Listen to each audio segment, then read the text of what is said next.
jour de joie, jour de résurrection, jour de Pâques. Le Christ est ressuscité, il est vraiment ressuscité. Aujourd'hui, nous sommes dans cette joie de Pâques. C'est un jour nouveau qui se lève. Et vous avez peut-être remarqué, quand vous regardez un lever de soleil, vous vous dites « c'est merveilleux, c'est beau, c'est magique ». Et pourtant, un lever de soleil, il n'y a rien de plus ordinaire. Il y en a chaque jour sur tous les points du globe. Pourtant, quand, après la nuit, après la ténèbre, le jour se lève, il y a quelque chose qui nous touche profondément parce que cela rejoint notre désir de lumière, notre désir de vie. Et bien aujourd'hui, ce jour de Pâques, ce jour de la résurrection, même si l'aurore de ce jour est banale, comme toutes les autres aurores de chaque jour de l'année, eh bien ce jour est pourtant différent. C'est le jour de Pâques, jour de la résurrection. Ce jour est nouveau parce qu'il a changé nos vies.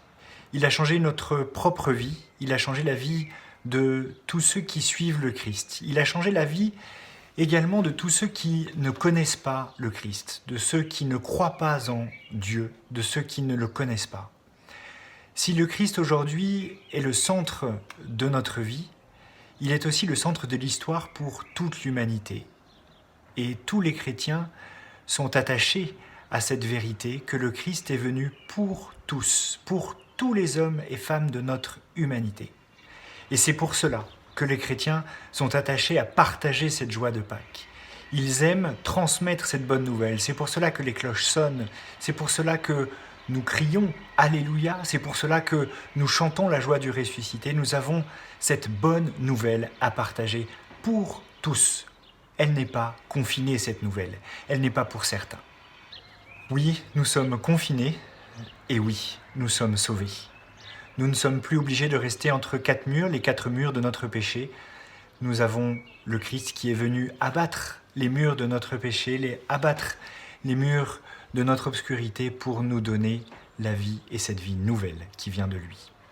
Pour fêter cela, je vous invite à le partager, à faire de votre coin prière un coin beau, avec des fleurs partout, dans votre maison, là où vous voulez, pour pouvoir partager cette joie de Pâques. Et cette joie, elle se partage en mangeant des bonnes choses, puisque le Christ est venu pour partager notre chair, pour partager notre vie. Et évidemment, il nous invite à faire de ce jour de joie un jour de fête, un jour où nous dressons une belle table, où nous partageons de bons œufs. Dans la joie de Pâques, il y a quelque chose que vous allez chercher toute la journée, ou peut-être cet après-midi, ce sont les œufs de Pâques.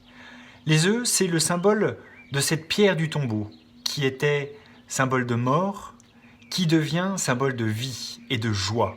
La joie de Pâques, elle se partage, et le bruit des cloches nous amène les œufs. Alors aujourd'hui, prenez le temps aussi, dans votre appartement, dans votre maison, dans votre jardin, de pouvoir aller chercher les œufs. D'où viennent les œufs? Eh bien, tout simplement des cloches qui passent. Quand on lève les yeux, hop, il y a des œufs qui tombent. Et ces œufs, je vous invite déjà à les manger parce qu'ils sont très bons. Et puis ensuite, à les partager. Un œuf, ça suffit pas. Il en faut sûrement un deuxième pour pouvoir les partager. Partagez cette joie de Pâques, partagez ces bons œufs en chocolat qui vous régalent.